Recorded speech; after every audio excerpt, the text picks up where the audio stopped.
Hepinize iyi akşamlar diliyorum. Sözü Yüce Üstad Master Chinkai'ye bırakıyorum. Good night to you all. I leave the microphone to Master Chinkai. How's a good evening in Turkish? Türkçe'de nasıl iyi günler dersiniz, iyi akşamlar dersiniz? İyi akşamlar. İyi akşamlar. İyi akşamlar. Yes. Oh, very easy. Çok kolaymış. I greet you in the name of the Prophet Mohammed and God Himself, our Sizi Father. Hazreti Muhammed ve Allah adına selamlıyorum.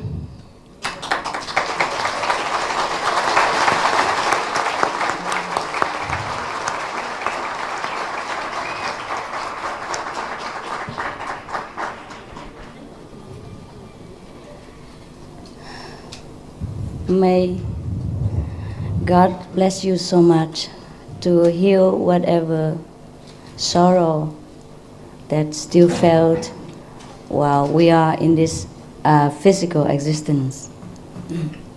Fiziksel varoluş dünyanızda şu anda hissettiğiniz bütün acıları umarım Yaradan hafifletir. We also share with you the suffering of thousands of people in the recent disaster. Our heart are with you. We prayed for you. We did pray for you in a very far land, in every land apart from Turkey, away from Turkey. We did pray for you and for the whole world too, including Turkey. Ayrıca şu anda felaketzedeler olan insanlar için, Türkiye için dua ettik ve dünyada bu tür acılar çeken bütün ülkeler için ne kadar uzakta olursak olalım dua ettik. We have also sent a comfort in a form of material assistance, but we pray more so that God would send the real comfort in spirit to your country and your people, my people too. Ayrıca maddi olarak da bir yardımda bulunduk ama asıl dileğim Tanrı'nın, Yaradan'ın sizin acılarınızı hafifletmesi, dünyadaki bütün insanların acılarını hafifletmesi. I'm very excited to be in your country. Ülkenizde olmak beni çok heyecanlandırıyor. Because this is my first time and your country is so beautiful, so beautiful. Çünkü Türkiye ilk gelişim ve ülkeniz gerçekten çok güzel. When I was in Germany, I know a lot of Turkish people who live there, who work there. Almanya'ya gittiğimde orada çalışan, orada yaşayan birçok Türk'le tanıştım. And they are so very, very generous, very hospitable to me. Onlar bana karşı çok cömert, son derece misafirperver davrandılar. But I only know the humble class people, and they work very humbly, and they're very, very humble, and they trust God. They are not the arrogant kind. Orada tanıştığım insanlar son derece alçak gönüllü insanlardı. Alçak gönüllü çalışıyorlardı. Hiçbir şekilde kibirli değillerdi. Yes, and because of their humble position and in a strange land, not only in Germany, I know them in France and in England and even in Holland. And because of their humble position, they are far away from home and they have to work in a strange land. And sometimes the language is not their basic skill, and they had sometimes hardship. Yabancı bir ülkede oldukları için burada kendi yağlarında kavrulmak zorunda kaldıkları için ayrıca bu dilleri de çok iyi bilmedikleri için iletişimde biraz zorluk oldu. And so people, because they are so humble, I think the Turkish people humble because they fear God, not because they fear any other people in that land. But they have been sometimes misunderstood because they're very humble people. Türkler çok alçak gönüllü insanlar ama Tanrı'dan, Yaradan'dan korktukları için alçak gönüllüler. Başkalarından korktukları için, başka bir ülkede yaşadıkları için değil. They're humble because they pray 5 times a day. They just remember God. They forget to be so fierce in this competitive world. Bu rekabetle dolu dünyada her gün günde 5 vakit Yaradan'a dua ettikleri için alçak gönüllülüklerini koruyabilmişler. So they did not give an impression of very aggressive people, very know how to do things, and not like a very gifted business people. Bu alçak gönüllülüklerinden dolayı agresif değillerdi ve çok fazla atılgan insanlar gibi görünmüyorlardı. But I know them through friendship, and I know that they are really great, and they were so generous and so hospitable. Whatever they have, they share with you. Ama onlarla tanıştığım zaman gördüm ki son derece alçak gönüllüler, cömertler, ellerinde ne varsa sizinle paylaşıyorlar. But because they're so humble, sometimes some of the native people do not give them due respect. because they don't know. They came from such a great country, such a great history, great culture. Onlar böyle alçak gönüllü davrandığı için yaşadıkları ülkelerdeki insanlar onlara gereken değeri vermiyorlardı. Çünkü onların çok büyük bir geçmişten, çok büyük bir tarihten geldiklerini bilmiyorlardı. Before I came here, I also did not know that I did not have enough time to study your history. I just know it recently, and I also did not know that my friends, the Turkish people that I knew, came from such a great heritage. Ben de buraya gelmeden önce sizin böylesine büyük bir tarihiniz olduğunu bilmiyordum. Burada edindiğim arkadaşlarımın da böylesine büyük bir geçmişten geldiğini farkında değildim.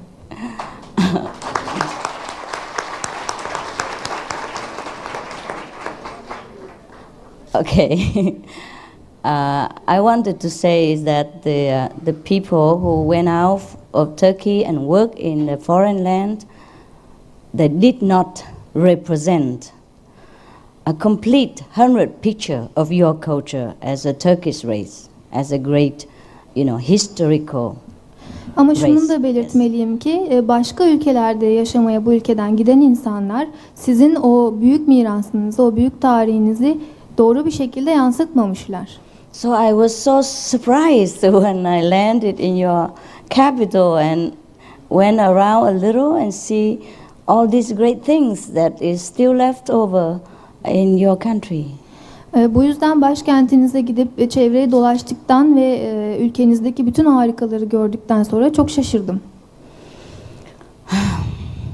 It's sad. Bu da üzücü bir şey değil mi? But it's okay. The joy is more double because I'm surprised. Ama sürpriz olduğu için iki kez sevinmiş oldum. Similarly, we are the children of God. The Quran told us that. The Bible, every Bible told us that. Every religious Bible tells us that we are children of God, but we don't really have a good impression Buna benzer by being olarak here. Yes. hepimiz Tanrı'nın, Yaradan'ın çocuklarıyız. Bunu Kur'an söylemiştir, İncil söylemiştir, bütün kutsal metinler söylemiştir ama biz bunu bilmemekteyiz. Because we are too busy for survival, we have forgotten our great home. Yaşamımızı kurtarmakla o kadar meşgulüz ki aslında geldiğimiz o muhteşem yuvamızı unuttuk. Only some lucky people truly can have direct contact with our original heaven. Many people still have lost the connection with our Father. Ancak birkaç çok şanslı insan asıl geldiğimiz öz kaynağımızı bilmekte, onunla bağlantı kurmakta. Onun dışında babamızla olan bağlantımızı yitirmiş durumdayız. And we look upon each other as just a mere mortal, mere human being, and we have forgotten that we are brothers and sisters, and we are truly heavenly beings. Ve bu yüzden hepimizin kardeş olduğunu, hepimizin aynı yerden geldiğini ve göksel varlıklar olduğumuzu unuttuk. But in some moment of our deep prayers, I mean really real prayers, not mechanical prayers, we do have glimpse of heaven. And that's when we know God really exists, heaven really exists, and we feel so blessed, so happy that we could not even talk in human language about this happiness.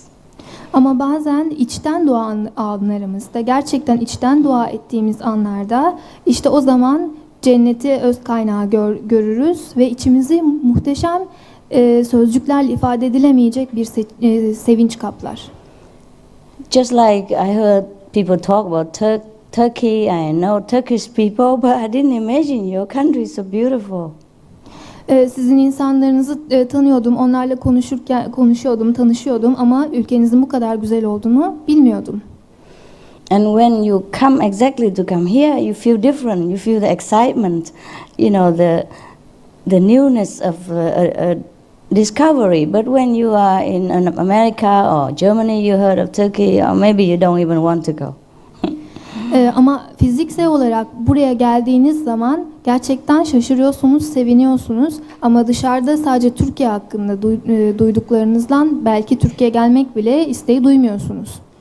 Similarly, we heard of heaven, we heard of God, and we heard of the angels, but we thought we, normal people, cannot see them. Only the prophet or the disciples of the prophet can see them. Aynı şekilde cenneti biliyoruz, havarileri, melekleri, bunların hepsini okuduk, biliyoruz.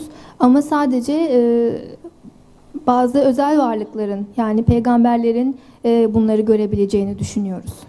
But we can see them. Ama biz de onları görebiliriz. Why? Because we can. There's Çünkü a way. görebiliriz ondan. There's a way to ascend to heaven while living. Yaşarken göksel kata çıkmanın bir yolu vardır. Just like everything else, like I come to Turkey, I take airplane, and later I finish, I go back home. Mesela Türkiye'ye gelirken uçağa bindim, Türkiye'ye geldim ve aynı şekilde ülkeme döneceğim. If I have money, I have visa, I can come back Turkey again, come back home again, come back Turkey again. If I like, go back home again. Ve param oldukça, vizem oldukça istediğim gibi Türkiye'ye gelip gidebilirim. All I have to do is go to the airline, the correct airline, pay the correct money, and go to Turkey. Tek yapacağım havayolu şirketine gitmek, doğru parayı ödemek ve biletimi alıp buraya gelmek. And if I don't do anything unlawful that break the law of your country, I could stay for a while and come back again and again. Similarly, we could go to heaven, come back, go heaven, come back. Ülkenize gelip burada bir suç işlemediğim sürece istediğim gibi kalabilirim. Tekrar geri gidip yeniden ülkenize dönebilirim. Aynı şekilde cennete de bu şekilde gidip gelebilirim. But we don't go with the physical body. We go with the spirit. Ama fiziksel bedenimizle değil, ruhumuzla gider geliriz. Just like when you sleep, you leave your body, you don't even know the body exists. Sometimes you have dream, you think you go somewhere. Some people even sleepwalk.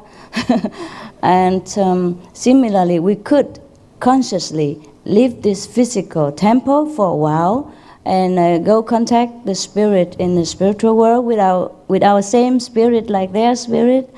And the angel will take us there if we know how. Aynı şekilde söz gelimi uyurken fiziksel bedenimizi bırakırız ve ruhsal olarak rüyalar görürüz. Hatta bazen yürürüz. Aynı şekilde yine cennette de göksel kata da gidip gelebiliriz. Bizi melekler oraya götürür, merak etmeyin.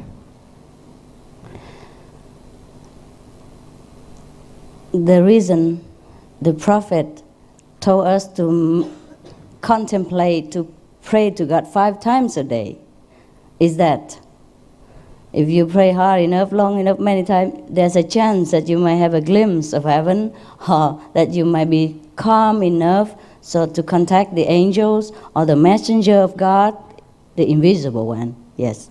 And then they will take us to heaven. They will show us the way. But we must calm the mind. We must forget the whole world while praying. That is a real prayer. That's what the prophet Mohammed did in the cave. He calmed his mind. He forget everything. His possession, his wife, his word, his success, his money, everything. He forgot his body. And that's how he can elevate himself to the level of angels in spirit. And that's how he can contact the angel in spirit. And that's how he can get the message from God. The same we have to do. We can do. Sizin peygamberiniz Muhammed'in size günde 5 kere dua etmeyi istemesinin nedeni, eğer yeterince uzun, yeterince sık bir şekilde dua ederseniz gerekli ruh haline ulaşıp, gerekli sakinliğe ulaşıp bu cennet kapısına gidebilmenizi sağlamaktır. Aynı şekilde sizin peygamberiniz dağa çıkıp kendisi her türlü fiziksel varlığını, karısını, paralarını bırakıp gitmiştir oralara. Yes. Many of you, some of you, when you pray very hard, and you have also have experience of heaven, but some of you have not be able to calm the mind, to still the mind. So maybe you have not heard the angel speaks or the messenger of God speaks. So if you think you have not heard God and you're not satisfied that the angel has come visit you or the messenger from God, from heaven has talked to you, then maybe I can help you. There is a way to still the mind. Then you can contact the messenger of God directly, the Supreme Master, whoever that is, okay? Yes, I'm speaking on behalf of the Supreme Master Qinghai. In fact, it's not me who speaks. Eğer zihninizi yeterince dinlendirebilirseniz, sakin bir hale gelebilirseniz, siz de Tanrı'nın, Yaradan'ın mesaj getiren varlığıyla buluşabilir ve cenneti görebilirsiniz. Ben de bunun için belki size yardım ederim diye buradayım. Some people ask me what's the name of the Supreme Master Qinghai. It's a Chinese name for the Father, our God. This Qinghai means the ocean of love, means God. Just we call him differently. Aynı şekilde Çince'de Qinghai, Supreme, Yüce Üstad bizim için Tanrı'nın adıdır ve ben de onu temsilen buradayım. Just like when you love your woman or you love your husband, you call him honey, sweetheart, sugar pie, apple pie, or my loved one, my own, myself, my other half, my better half. It's just the same one person. Yes. Nasıl eşinize seslenirken tatlım, hayatım, canım gibi sözcükler kullanıyorsanız, bu da aynı şey, onun isimlerinden biridir. And that's why sometimes the religious people misunderstand each other. Because one call him Allah, the other call him Almighty, and the other call him the real Buddha. The Zen call him the real face, the real Father.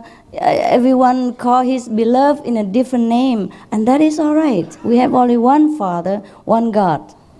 İşte bu yüzden dindar insanlar bazen birbirleriyle çatışmaktadırlar. Çünkü tanrılarına başka isimler vermektedirler. Ama aslında yaratan tektir, tek babamız vardır. I have a joke for you. There was, sometimes in some country they have raised this problem. Like, okay, the black man are allergic to the white man are allergic to the black man. So there was a black man who was looking for an apartment. And he liked one apartment very much. He's desperate for one, but he couldn't go there because there's other white people and they don't let him in. So he prayed to God. He said, please help me. I want to get an apartment over there, but they are racist. They don't let me in, or the white people. Benzer şekilde size bir şaka anlatayım. Benzer şekilde siyahlar ve beyazların arasında birbirine bir alerji durumu vardır. Bir zenci adamın birisi bir apartman tutmak istiyor. Fakat istediği apartman hep beyazların yaşadığı bir yerde ve Tanrı'ya yalvarıyor. Lütfen oradaki apartmanı istiyorum. Bana yardım et. So God said, oh, forget it, my love. If I go there, I couldn't go there myself. So the black man was very surprised. Said, why, God, you are almighty. You can go anywhere. Why couldn't you go there? Tanrı da ona şöyle demiş. Oraya ben de aslında gidemem. İstesem de gidemem. Bunun üzerine zenci adam şaşırmış. Neden? Yani sen her şeye kadir olan bir varlıksın. Niye gidemeyesin ki? Please laugh after I finish the joke, okay? Lütfen şakayı ben konuştuktan sonra gülün. So you know what God say? Evet, Tanrı şöyle demiş. Any guess? Ne demiş sizce? No, he didn't say that. Yeah, maybe he's black, but I don't think so. Belki zencidir ama bilmiyorum. He's all colors. Yes. Her renk aslında. That's why we are all colors. Come from him. Okay. God say that, oh, I cannot go there because if I go there, they will check my religious record and they will ask me what religion I belong to and I don't know what to say.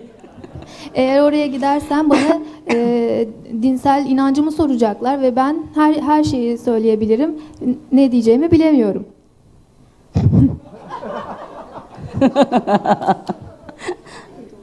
You don't find it funny? Yes. Okay. Yeah.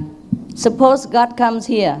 It's true like that. Huh? It's a joke, but it could be true. Suppose God appear in front of us right now. Şimdi Shall we call him Muslim or call him Catholic or shall we call him Buddhist or shall we call him Christian what? farz edelim ki Yaradan buraya geldi ve şimdi bizimle birlikte oturuyor. Ne dersiniz? Şimdi kendisine Müslüman mı diyeceğiz? Yahudi mi diyeceğiz? Hristiyan mı diyeceğiz? Hiçbir tanım bulamayız ki.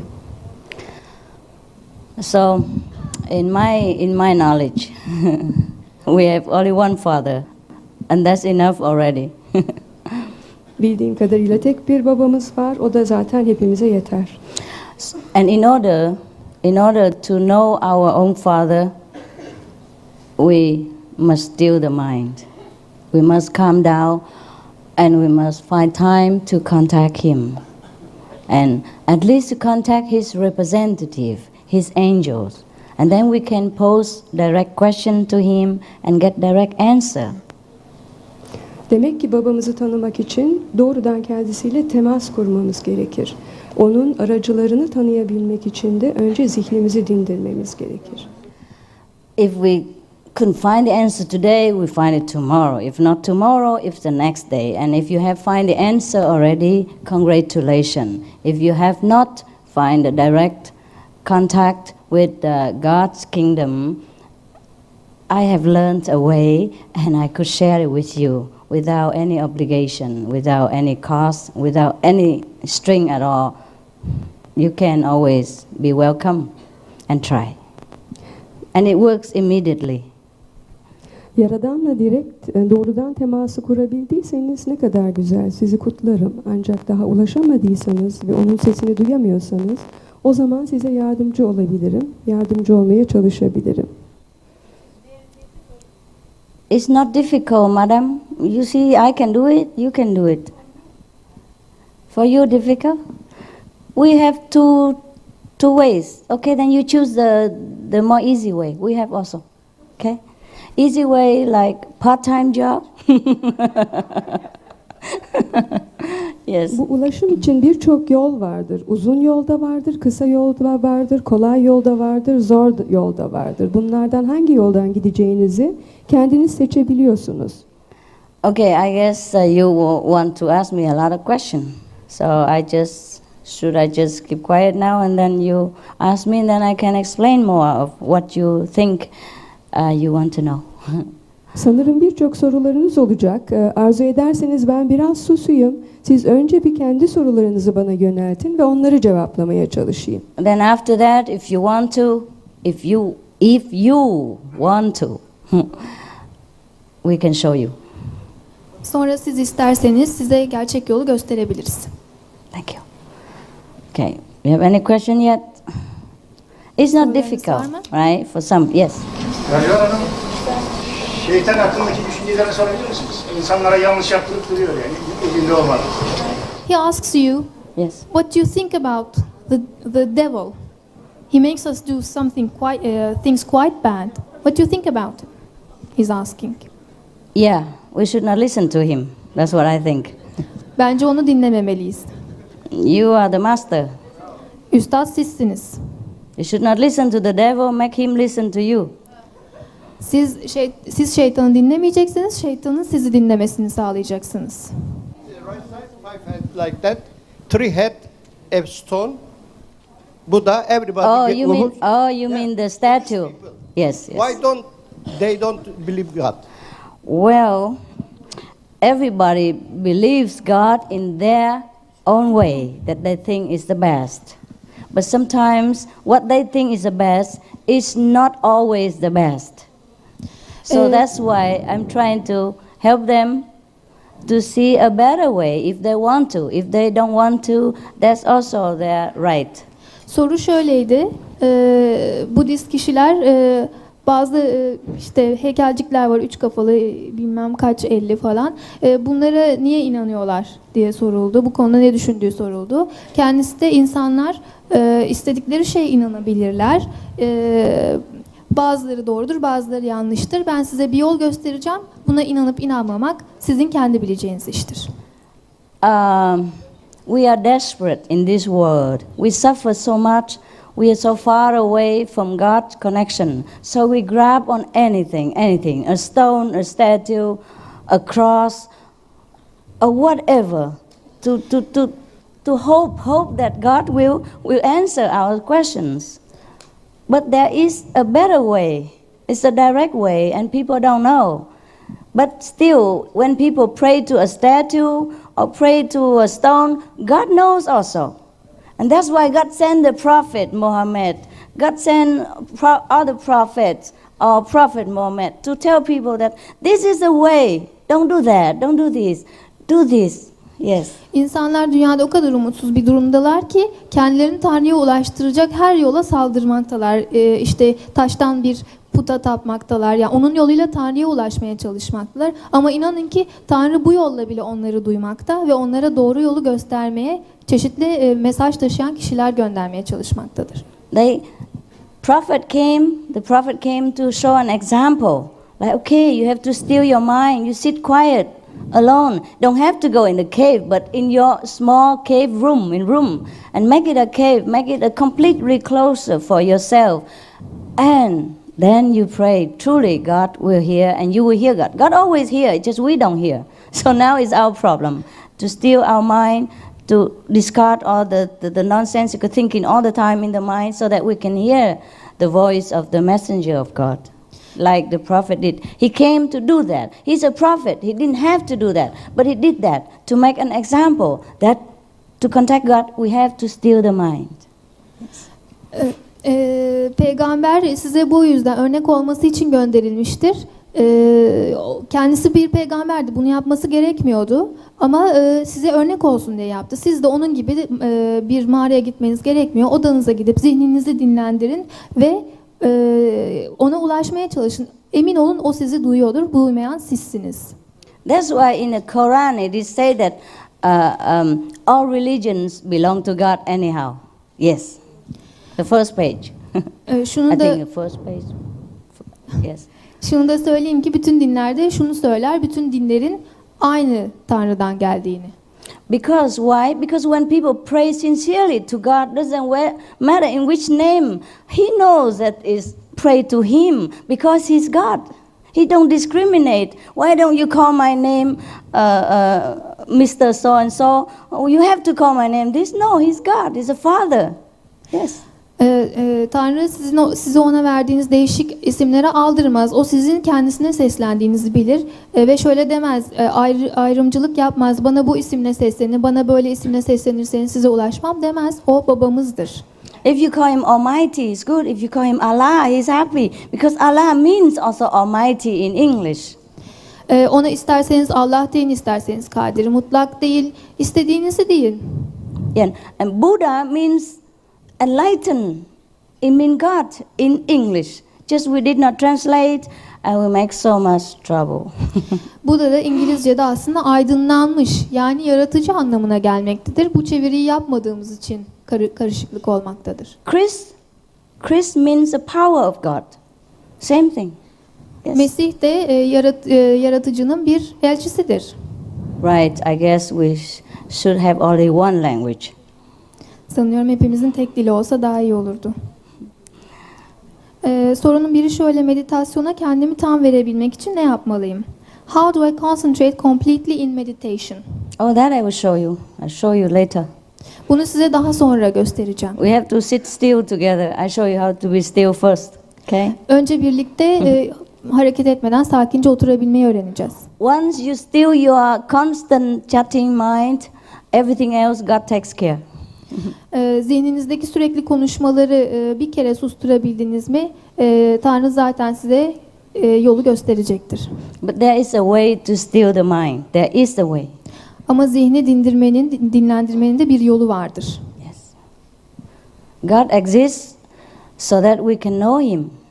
There is a way to know. We just forget. Tanrı vardır ve var olmasının bir nedeni de onu tanımamızdır. Onu tanımamız için de bir yol vardır. Yes. If we have a father, if we exist because we have a father, a physical father, and it's good that we know who our father is, no, we want to know. Bu dünyada var olabildiysek fiziksel bir babamız da var olduğu içindir. Ve aynı şekilde o babamızı da tanımamız bizim için iyi bir şeydir. Tanrı ile buluşabilme dediniz. Bunu en pratik nasıl gerçekleştirebiliriz? What is the shortest way to meet with the Creator and... Yeah, I found it. That's what I want to tell you. After. İşte daha sonra size anlatmak istediğim bu. If you And, there is another question here. How did you meet first? Siz nasıl buluştunuz, anlatabilir misiniz? I went to the Himalaya and met the person who has known this way, and he shows me, and then I can show you. Himalayalara gittim ve bana bu metodu öğreten biriyle karşılaştım. Ben de size bu metodu öğretmek istiyorum. Sizin metodunuzda et yenilmeyecek diyorsunuz. Fakat bütün dinlere baktığımızda eti yasaklayan bir kural yok. Bu metodunuza ters düşen bir durum değil midir? In no religion they forbid eating meat. Does that not oppose your teaching? Yes. You read the Quran again. Kur'an'ı tekrar okuyun, tavsiye ederim size. It says you don't eat meat. Yes. Kur'an'da et yemeyin der.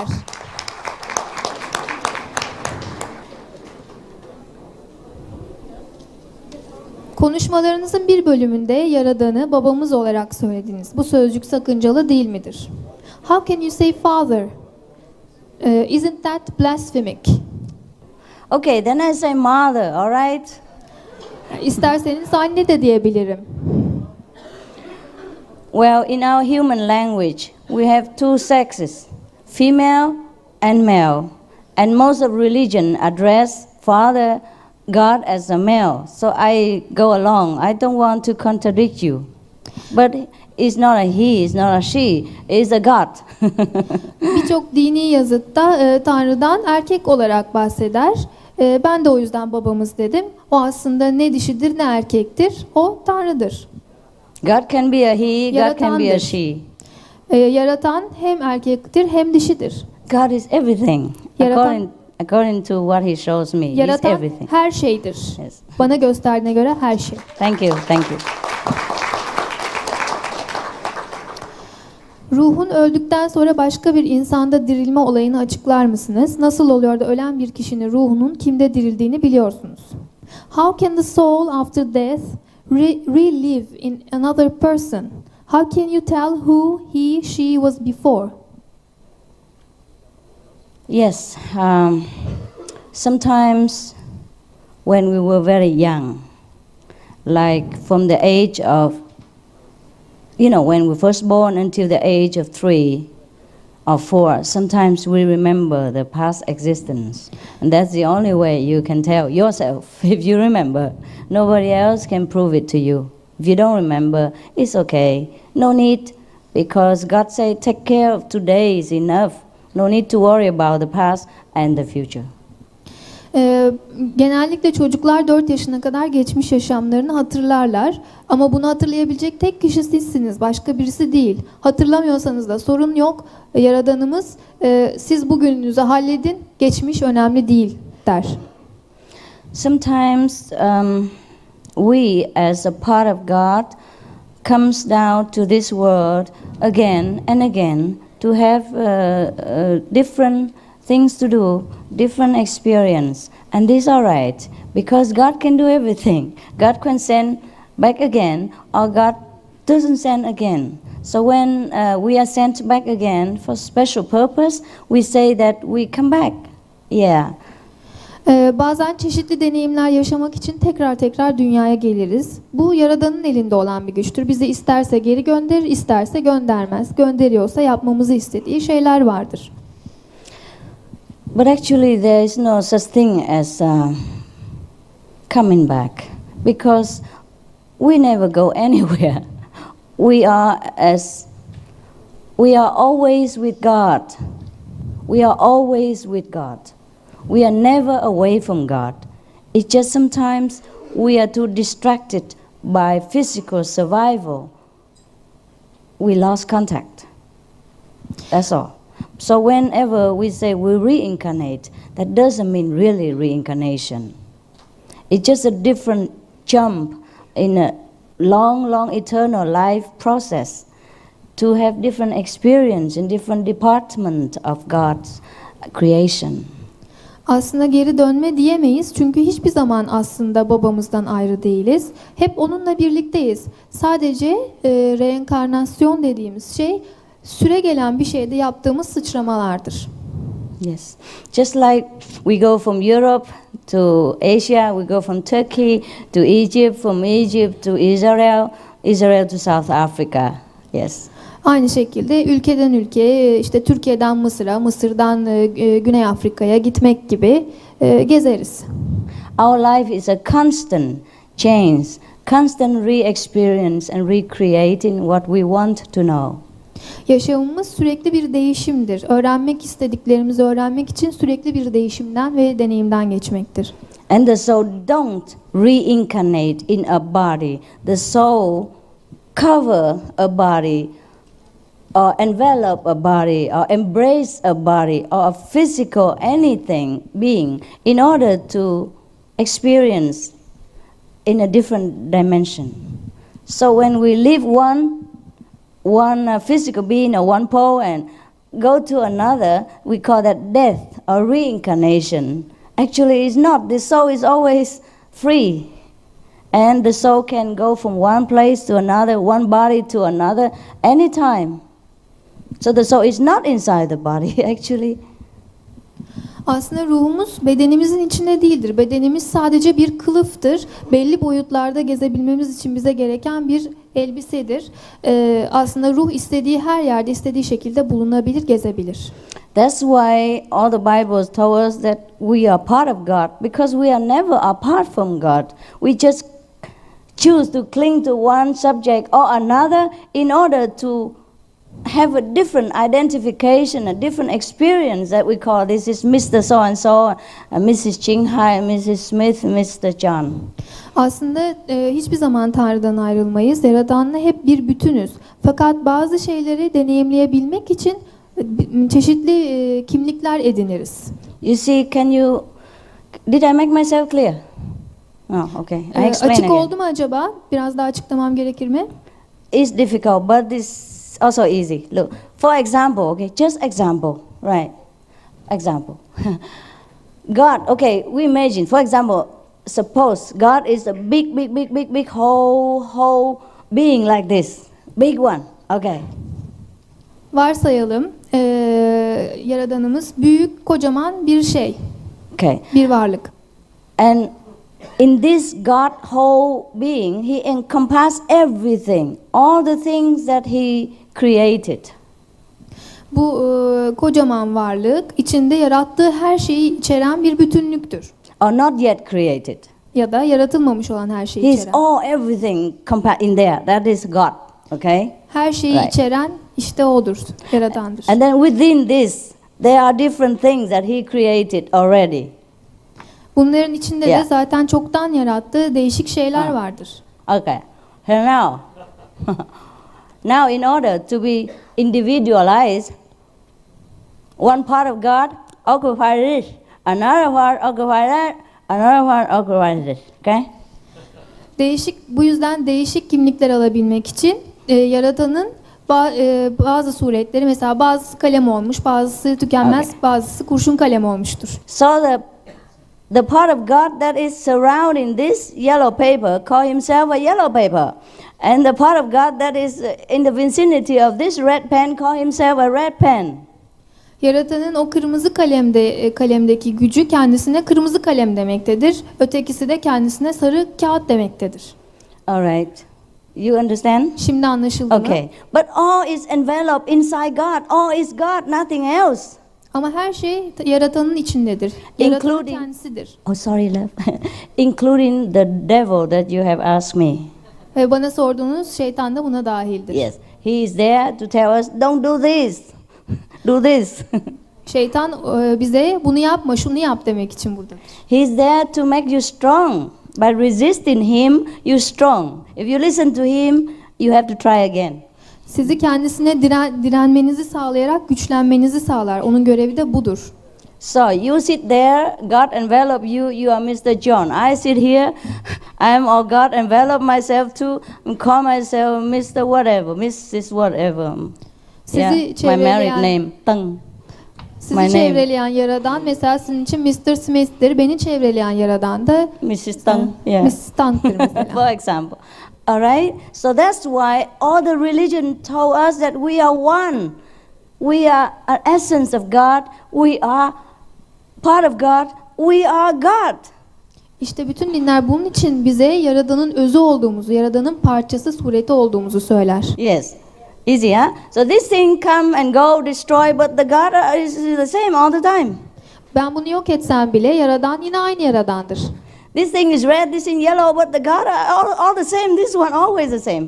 Bu kırmızıdır, bu sarıdır ama Yaradan hep aynıdır. All right? Did I make myself understood? Anlaşılabiliyor mu acaba? Yeah? Thank you, thank you, thank you. Yeah, so why we go so far? Okay, so the reincarnation never really, how to say, occur, never. Aslında reenkarnasyon diye bir şey yoktur. Çünkü hep aynı varlık var olmaktadır. Just you see, the God Almighty power always exists, never die. But this thing may die, may kaput, damaged. And then so the God here is empty. Oh, and then he probably move around within this God and then occupy this one and become yellow paper. Yani bu kırmızı kalem yok olup ölebilir ama Yaradan asla ölmez. Yes. Okay, thank you. Oh yes, every day. You can. Evet, Is- bunu yapabilirsiniz. Her gün yapabilirsiniz. Çok kolaydır. A lot of people who I show them how to do it, they see too. Father is always there. Why don't we see him? Onlara yolunu gösterdiğim kişiler de Yaradan'ı görebilir. Yaradan hep oradadır. Niye göremeyelim ki? Okay, you don't see, but if you sit there, can I see you if I look at you? Of course I can see you. But if I look over there, of course I don't see you. We don't look. That's why we look in a different direction. I tell you where to look and you see God. Very simple. Siz orada oturuyorsunuz. Ben size baktığımda sizi görürüm ama başka tarafa baktığımda elbette sizi görmem. İşte biz bakmayı bilmiyoruz. Ben de size bunu öğretmek istiyorum. Next one. Tek babamız kavramını kullandığınız varlığı biraz tanımlar mısınız? Could you identify more clearly whom you call our single father? Identify him. Oh, this is your job. Onu tanımlamak sizin işiniz. How can I tell you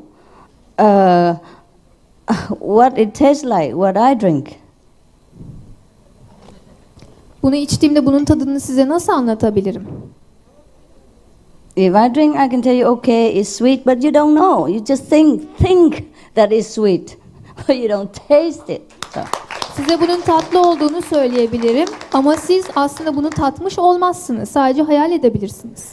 I cannot describe to you, but I can show you, then you can identify yourself. Yes. Size bunun yolunu göstereceğim. Bu şekilde kendiniz tanımlayacaksınız. I can give you the cup and the same juice inside, then you know, yeah, I know it's orange juice. Okay, it's sweet. Size bu kapı vereceğim, içindeki sıvıyı vereceğim ve siz tadacaksınız. O zaman diyeceksiniz ki, evet işte bildiğim tat, işte portakal suyu vesaire. So I invite you to stay and drink. Bu yüzden After. sizi kalıp bu içeceği içmeye davet ediyorum. After I explain to you how to still your mind, you see the Father. I promise. Zihninizi dindirmeyi başardığınız zaman Yaradan'ı görebileceksiniz. Söz veriyorum. The Father, okay, can be a mother too, can be, you can even see Prophet Mohammed and then ask him directly what the Father is, a she or a he, or is he Muslim or is he Christian? And he'll tell you better than I do, because when you are in his level, in a spirit level, you understand better than in a human language. And when we are in a human form, we are limited. we are limited by the brain, by the ears, by the physical eyes. But when we are in the spirit, we are one with God and we understand everything. No need anybody explain. Bu yolu öğrendiğiniz zaman kendiniz göreceksiniz. Hatta dilerseniz Peygamberimiz Muhammed'e sorup Tanrı'nın nasıl yaradığını, nasıl bir şey olduğunu, erkek mi dişi mi olduğunu bile sorabilirsiniz. O düzeye ulaştığınız zaman zaten şu anda konuştuğumuzdan daha farklı ve etkin bir dil konuşuyor olacaksınız. Okay. When the prophet Mohammed sit in the cave, what did he experience? Muhammed mağarasında oturduğu zaman neler deneyimledi? You tell me, what? Bana söyleyin, neler deneyimledi? Anybody remember? Bunu hatırlayan var mı? What did Mohammed see? What did Moses see? Angel. You can also see the angel Melekleri de görebilirsiniz. after I show you. But you must also do your work like sincere. Really want. Ama içtenlikle bunu gerçekten isteyerek uygulamalısınız. Apart from that, Moses also see God as a burst of flame. Also hear the voice of God as like thunder voice. Right? Musa Tanrı'yı bir ateşten çalı olarak gördü ve Tanrı'nın sesini bir gök gürültüsü Right. olarak duydu. After that, God tell him to write that. Yes. Bundan Okay. sonra Tanrı kendisinden harekete Okay. geçmesini istedi. Yes. Yes. Yes. You. Siz tecrübe edin. Siz tecrübe edin. Musa Aleyhisselam Allah'ı görmek istiyor. Allah'ı görmek istiyor. Ya Musa dağa bak diyor. Allah'ın yani haşmetinden, büyüklüğünden daha paramparça oluyor. Ve tenzih ederim seni Allah'ım diyor, tövbe ediyor. Allah dilerse melekler görür. Allah dilemezse bir şey görünmez. Olur mu soru? Yani bu soru. He's saying that Moses want to see God, and he said to God, "Let me see you." Yes. And he said that you cannot see me, but if you want so much, he showed himself and the As a light. mountain burst. Yes. And That's he right. was sick. Evet doğru. That's right. Evet doğru. That's right. Because God is not the way we imagine. Like, okay, here come God, you know, with the head and the nose or thing like that. God is the light. God is the love that we feel. Yeah. God is the music of heaven. He can manifest himself different ways. Like Moses, and the voice of thunder, the sounds of many water, the sound of trumpet, and all through the voice of the angel, as our prophet has heard it, or in the burst of flame, big light. These things you can also experience. That I can promise. This is God who manifests in this kind of way. Tanrı kendisini çeşitli şekillerde tezahür ettirir. Gök gürültüsü olarak, büyük bir ışık patlaması olarak, patlama olarak, melekler aracılığıyla, ses olarak her şekilde tezahür ettirebilir. Sizin de bunu deneyimleyebilmeniz mümkün. Yes. Because God is not a person like this or like that, but God can also make himself or herself into a person like in the form of prophet to talk to us. Yaradan bir fiziksel şekil değildir ama isterse kendini fiziksel bir şekil, söz gelimi bir peygamber olarak da bize gösterebilir. Yes.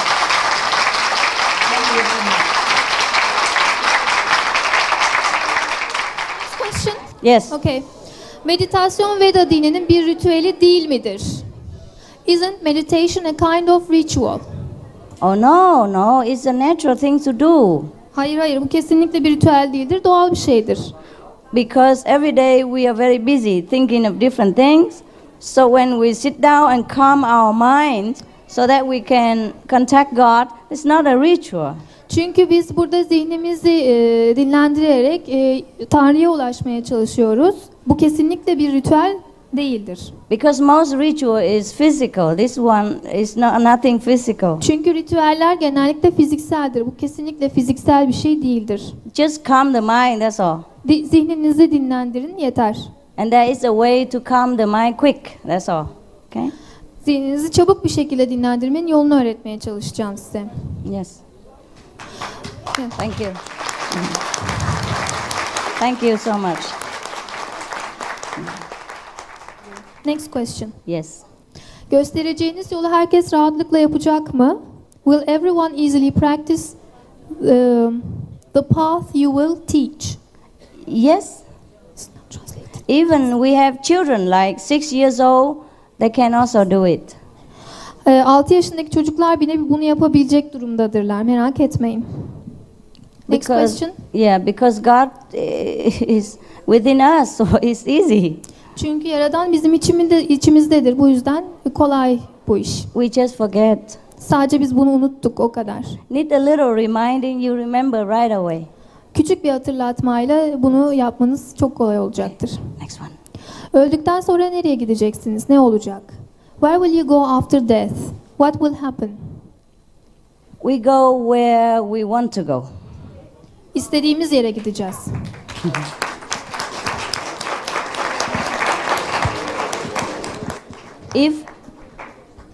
If we want to go back to God, then we prepare the road to go there.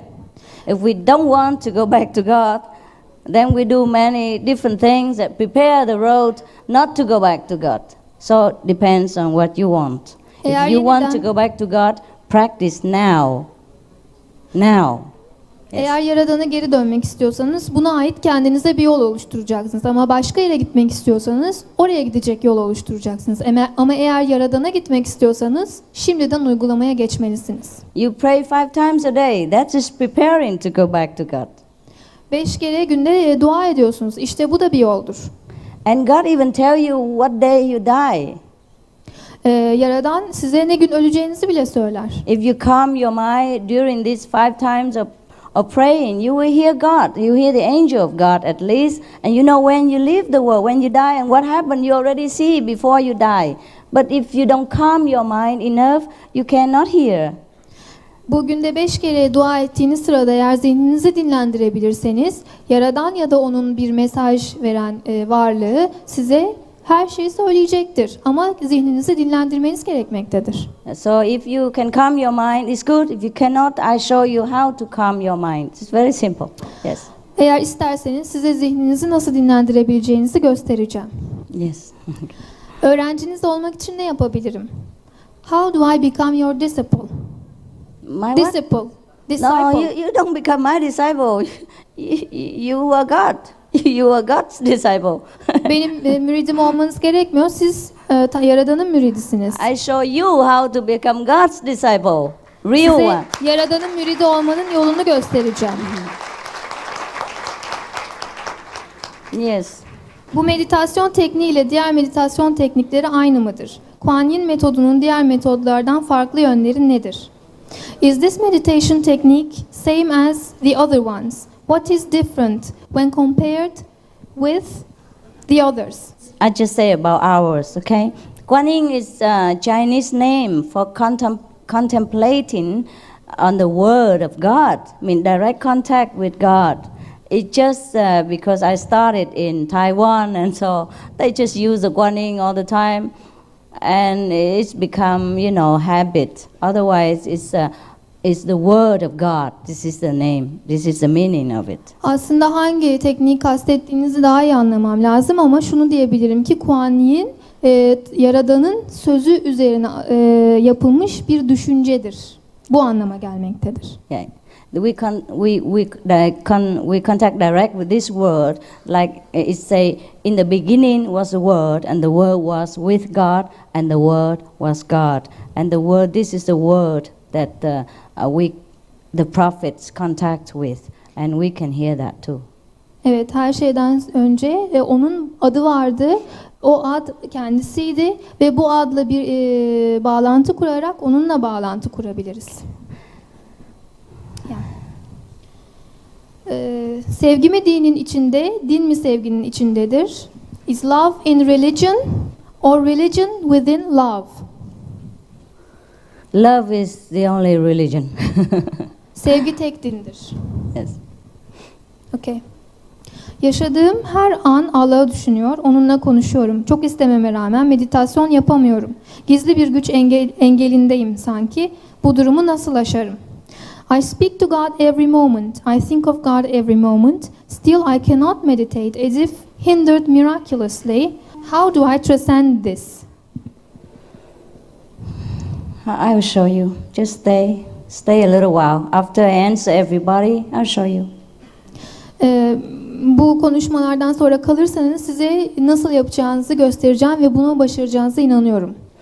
We have to know how to calm the mind. Otherwise, even if not 5 times praying, 500 times, she still cannot hear God. Zihninizi sakin bir konuma getirebilmelisiniz. Yani günde 5 kere bile dua etseniz, sakinleşemiyorsanız, zihninizi sakinleştiremiyorsanız başaramazsınız. We pray to God, but our mind make trouble. Our mind keep thinking about money, business, everything, and then when God wants to talk, we cannot hear. For example, I'm talking to the translator right now, and if you tell me something, I cannot hear you. Even though you talk to me, I don't know that you are talking. I cannot hear you because I'm talking, thinking of this and translating and all that. Yaradan'ı fiziksel zihnimizle düşündüğümüz zaman çeşitli düşünceler karışır. Biz sürekli başka şeyler düşünürüz. Para düşünürüz, çeşitli şeyler düşünürüz.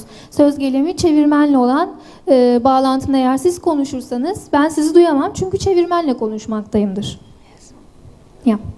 Tanrı'nın yapamayacağı bir şey var mı? Hayır yok diyorsanız Tanrı bir Tanrı yani kendisinden bir tane daha yaratabilir.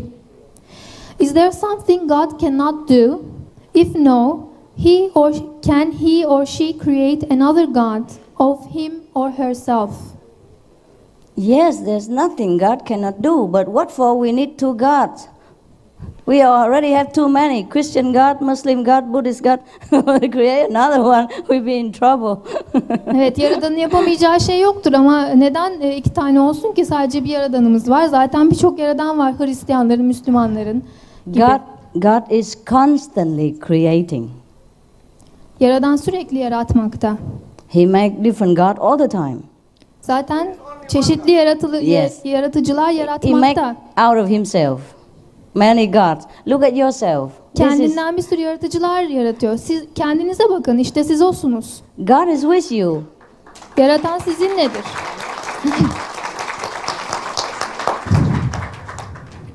I have explained to you already about the circle of God, and we are in it. We are Evet, part daha of önce God. size işte Yaradan olan o büyük küreden bahsetmiştim ve onun parçaları olduğumuzdan bahsetmiştim. Okay. Sizce insan kendisini nasıl yaşamalıdır? How should a person experience him or herself?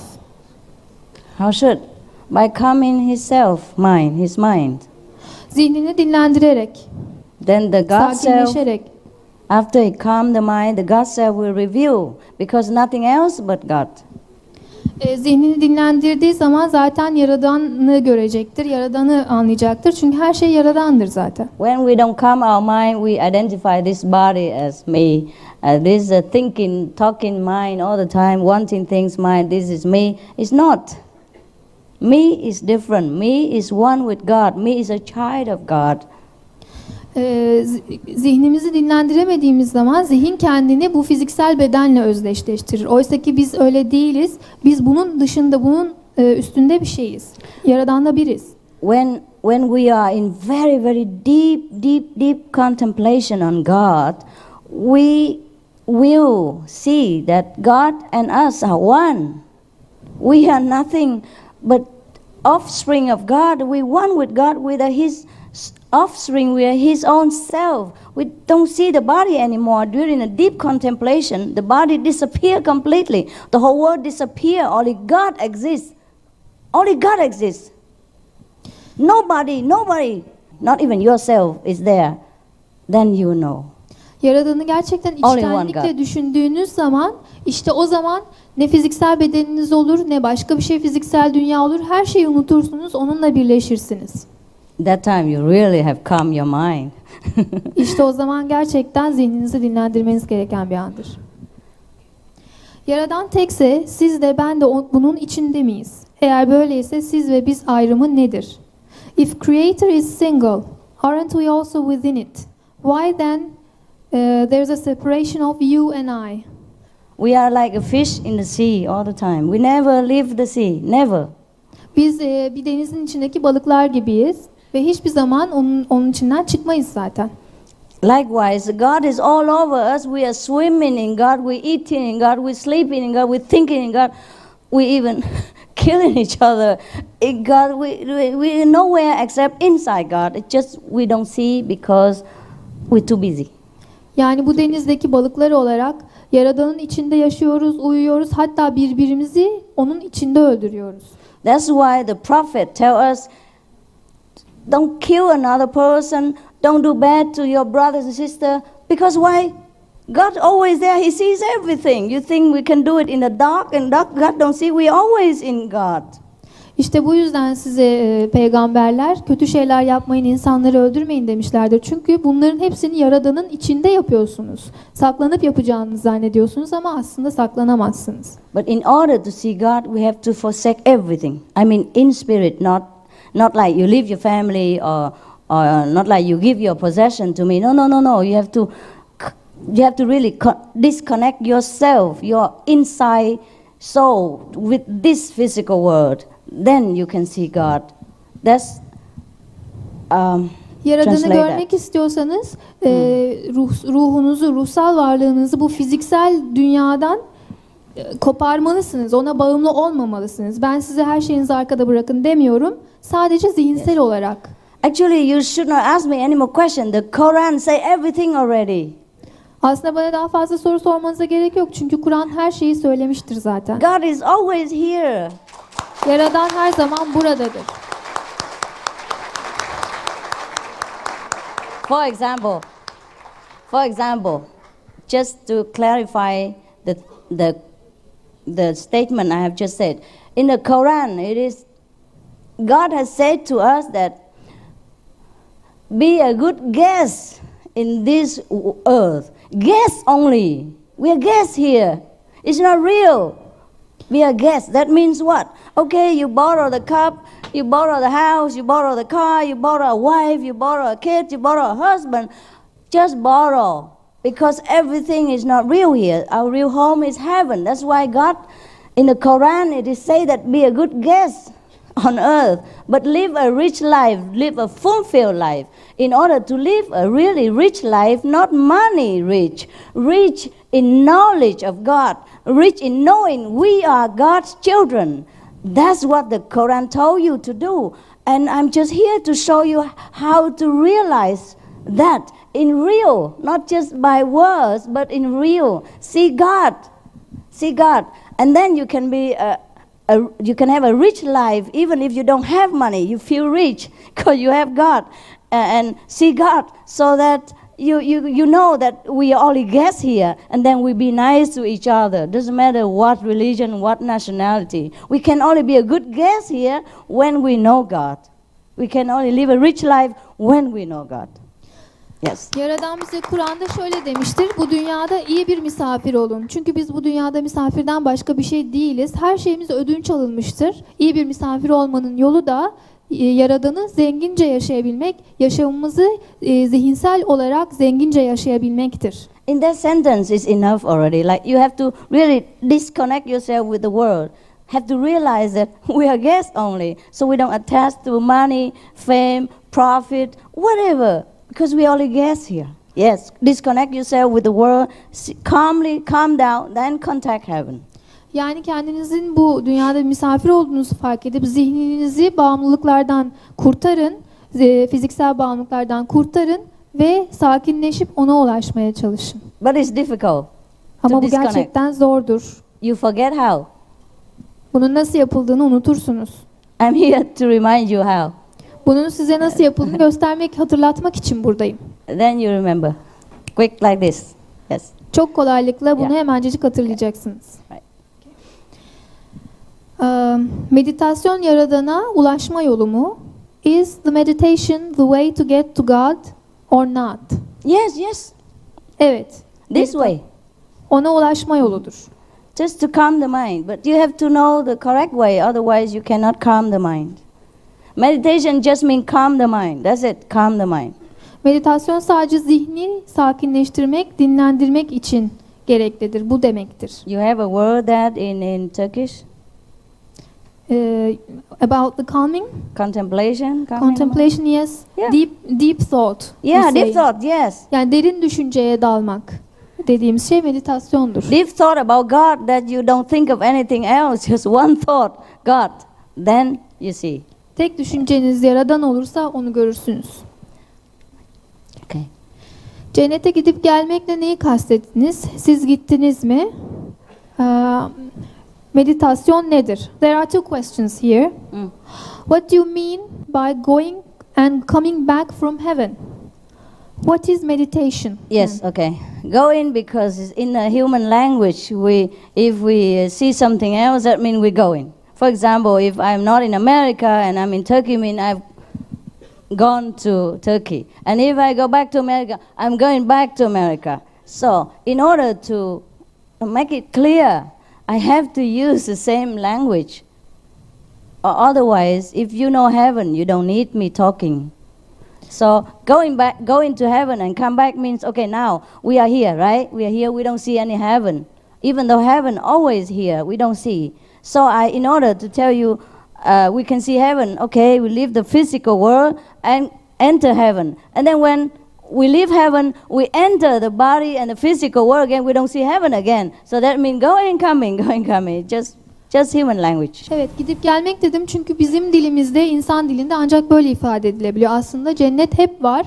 Biz şu anda bizi çevreliyor. İstersek onu görebiliriz bedenimizden çıkıp. Ama tekrar geri döndüğümüzde de işte geri dönmek, gitmek diye kullanmak zorunda kalıyoruz. This is just the beginning, actually. Bu This yalnızca state. bir başlangıç. Later on, you see heaven anywhere, even when you drive in taxi. İsterseniz arabanızda giderken bile cenneti görebilirsiniz. You can hear God even when you wash your dishes. You remember again how to contact God. Then it's become easy. Bulaşık yıkarken bile Yaradan'ın sesini duyabilirsiniz.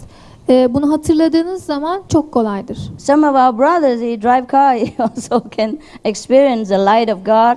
And some housewives, she wash dishes, she can experience the light of God too. But be careful, maybe sometimes you drop it. Dostlarımızdan bazıları bulaşık yıkarken, araba kullanırken bile Yaradan'ın ışığını deneyimleyebilmektedirler. Bu çok kolay bir şeydir. Yes. Too happy, and then drop the dishes.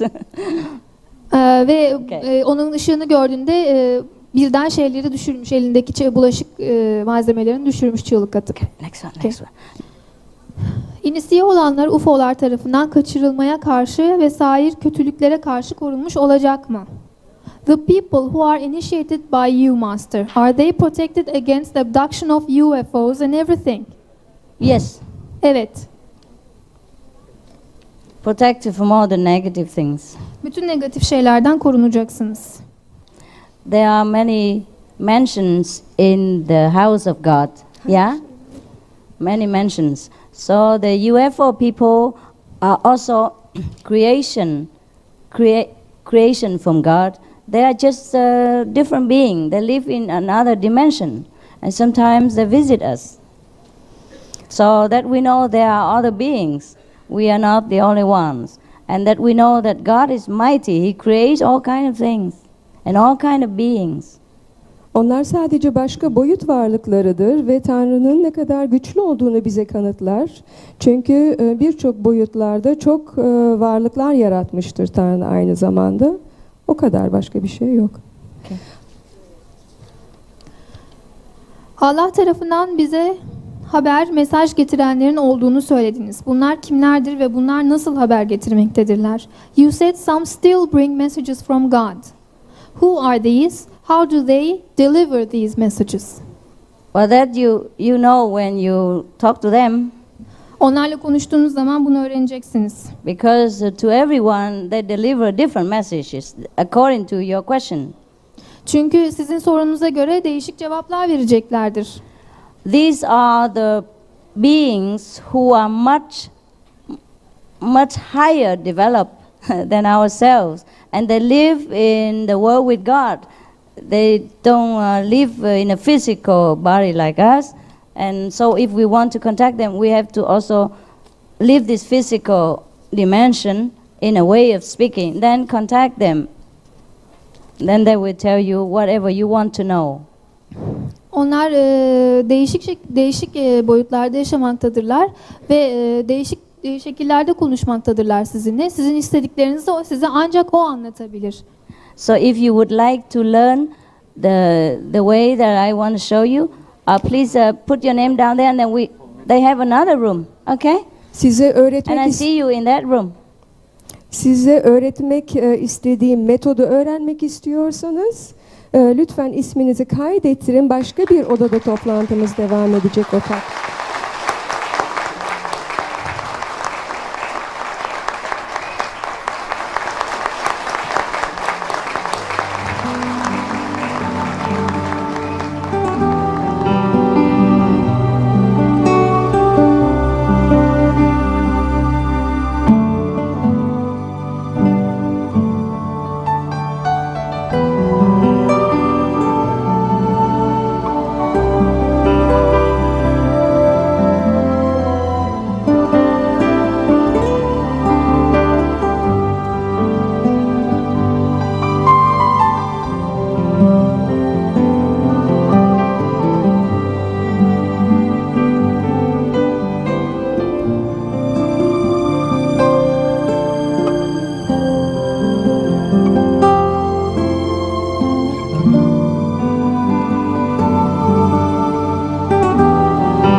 Regarding the 21st century, is there something specific? Are they looking for some stronghold that they can hold on to?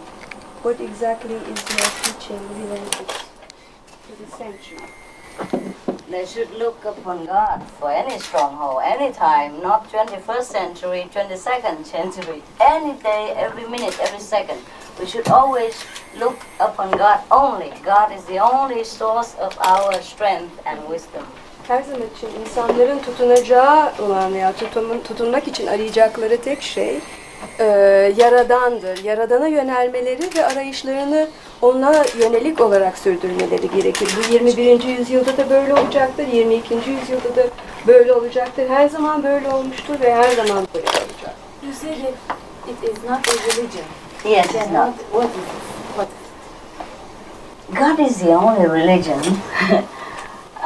We just now have a talk about a lot of people want to get the answer from God. So I said, pray deeper. I have just told one of our sister here, she asked me why I come here. I said, I go wherever God sent me to. And each one of us has different job to do. Like you are journalists, I'm coming here just to deliver the message that we are all brothers and sisters. It's like Prophet Mohammed. Even he's a prophet. First he has to go in a quiet place and still himself, still is his mind. Then the angel can give the message through. God always can give us message through an angel, at least. But we are too too busy in the mind to listen. So people sometimes wonder whether there is really God. There is. Just we have to calm down. Yes. So she asked how to do that. I said, oh yeah, that's why I'm here to offer a way. There is a way to calm down the mind. There are many ways. So you see yourself as a messenger of God? All of us are messenger of God. We do different things. Yes. It just my job is just to offer people how to calm the mind, so they can directly talk to the angel from God, from the messenger of God, the direct one. Yes, yes. It's very easy. Just like if you want to be a journalist, you learn in the school. You know how to deal with people, how to ask questions, and whom to ask, and how to open the door. Yeah. So if we want to have contact with angels, the messenger of God, we have the way to do it. We must know the way. So I have tried and it worked. So I share the knowledge with the people. Just like you know many things, the way you go and ask, like for president, you ask him a question and he answer you, and you come back and write an article, you share it with your people or the world people. Yes, our job is same. Yes. Yes, translate. Aslında Yaradan tek dindir. Önemli olan daha önce buradaki bir Thank arkadaşın you. açıkladığım, önemli olan dualarda derinleşmesi lazım insanın. Benim misyonum ise tümüyle bu ziyareti gerçekleştirmek, bu ziyaretleri gerçekleştirmek. Hepimiz aynı Yaradan'ın çocuklarıyız. Daha önce söyledikleriyle de birleştiriyorum birazcık.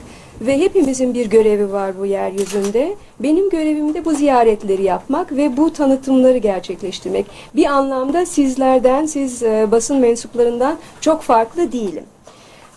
Aynen peygamber, sizin peygamberiniz, daha doğrusu Muhammed peygamberde olduğu gibi, o bile bir peygamber olduğu halde sükuneti aramıştır.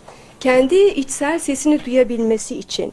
Ne oluyor? İnsanlar sadece yüzeysel olarak dua ettikleri zaman çok fazla akılları yoğun oluyor. Başka şeylerle, maddesel şeylerle meşguliyet içinde oluyorlar. Önemli olan insanların bu huzursuz sesleri veyahut da dünyasal seslerin ötesine geçip dualarıyla içsel seslerini duymaktır. Çünkü içsel ses nedir? Yaradan'ın bizimle direkt iletişim kurduğu sestir.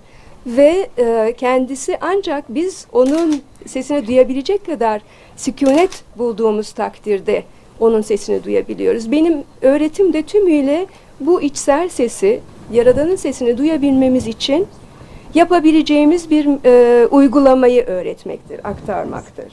Bir Müslüman o içsel sesi ya da Yaradan'la irtibatı İslam bile bulduğuna inanıyor. Bir Hristiyana sorsanız, Hristiyanlık kurallarına göre bulduğuna inanıyor. Bir Yahudi'ye sorsanız, Yahudilik kurallarına göre bulduğuna inanıyor.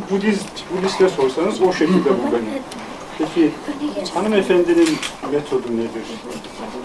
Yani bunların üstünde bir şey mi, farklı bir şey mi, bunları bir tarafa iten bir şey mi, hepsini kucaklayan bir şey mi? Nedir? Sorabilir misiniz? In all religions, if you address the people of a specific religion, they will say, Muslim will say, if I read my book, the Quran, then I have access to this voice of That is good. the Creator. That is good. All religions will say the same thing about their books and their message. If So they do, what is so specific about yours? Is it above all these disciplines No. and religions? Does it all embrace them Yes. all?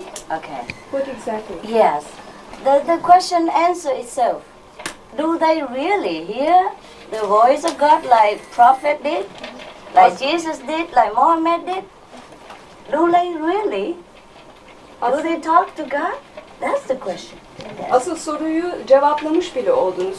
Şöyle, eğer kitaplarını okudukları zaman bu insanlar gerçekten Yaradan'ın sesini duyuyorlar mı? Duyuyorlarsa tamam zaten. O If zaman they do, başka bir şey gerek yok. If they do, it is good. O zaman çok Yes. güzel. If they cannot still their mind enough and contact directly to the messenger of God, then I can help them to still the mind. Ama zihinlerini dindiremiyorlarsa ve direkt Yaradan'ın sesini duyamıyorlarsa o zaman onlara bunu nasıl yapabileceklerini gösterebiliyor. I'm here only for the people who cannot hear the voice of God. Ben sadece içlerinde Yaradan'ın sesini duyamayan insanlara bunu öğretmek için buradayım. For the people who can hear, I come learn with them too. Ama zaten Yaradan'ın sesini duyan insanlar varsa o zaman ben onlara gelirim ve onlardan öğrenmek isterim. Every religion say the same. It's correct too because we have only one God, one Father. Tüm dinlerin aynı şeyi söylemesi de son derece normal ve doğal. Çünkü bir tek Yaradanımız var. Hepimizin müşterek Yes. olarak. Should we have a Muslim God, a Christian God, a Buddhist God? Do you think? Yaradanımız bir Müslüman ayrı, bir Hristiyan ayrı, bir Musevi ayrı olmalı mıydı sizce? No, we have only one God. Hayır. Bir tek Yaradanımız var. İstanbul'dakilere en azından yönelik kafasındaki düşünceler, ulaştırmak istediği mesajlar var mı? Çünkü Türkiye'de belli sorunlar var. Son günlerde insanların yoğunlukla yaşadığı sorunlar var. Bunlara yönelik kendisinin bilgisi var mı? Bunlara yönelik telkinleri olacak mı? Onu özetleyebilir mi kısaca? Do you have some specific message to the people of Istanbul? You know that there are specific disasters people are going through, suffering and all that. Do you have something specific to tell these people? Yes, this is the first question I asked when I arrived in Istanbul. I asked my driver, are the victims of the earthquake, are they having better now? They better improve? And he said it's not in the capital, it is in the countryside. So it's the first question I asked. And of course, my message is the same like everyone else who is concerned about our own brothers and sisters, is that my message is the same with your message. It's a message of love. And we cannot express enough in a human language about this love that is reside within us, that which is God's love. We all have this, and we all have love for each other. And I can only know from what God has told me that disasters to the bodies are nothing compared to the disaster of the soul. If we find God, everything is all right. Even if we have to leave the physical body, which everyone does in one way or another, even if we have to forsake our possession, God is always there. And God is only our possession. And God is the only security. And God is the only thing that we should always remember and look for in any circumstance. Whatever God takes away, He gives in another form. Sometimes He takes away physical things, He gives back spiritual comfort. And we should always remember God and pray to God all the time, like the Muslims do, 5 times a day. 5 times a day. Aslında bugün havaalanından bugün ve hatta hangi gün geldiğimde havaalanından beni karşıladıklarında şoförüme sorduğum ilk soru bu olmuştur. Depremzedeler ne durumdalar? Depremzedelerin durumu hafifleyebildi mi, çareler bulunabildi mi gibilerden. Ve bu arada öğrendim ki depremden en ağır darbe yiyen insanlar İstanbul dışında yaşıyormuş. Şimdi buna cevabım ise herkes gibi sevgi olacaktır. Yani unutmayın ki bütün bu insanlar bizlerin kardeşleri, hepimiz kardeşiz çünkü. İçimizdeki Yaradan'ın sevgisini birbirimizle paylaşmamız gerekiyor. Her şeyden önce biz öncelikle bedensel acılara odaklanıyoruz. Oysa insanın yaşadığı çok daha vahim bir durum çekilen ruhsal acılardır. Bu nedenle maddeselden kopabilirsek eğer, tek varlığımızın, tek sahip olduğumuz şeyin Yaradan olduğunu algılayabilirsek, o zaman bunların çözümlerini yakalayabiliriz ve bulabiliriz ve her şeyin anlamını anlayabiliriz. O yüzden sizin dininizde, Müslümanlıkta olduğu gibi en az 5 kez günde Yaradan'a yönelerek dua etmemiz gerekir. Bütün içtenliğimizle ve bütün derinliğimizden ona yakararak ve ona yönelerek.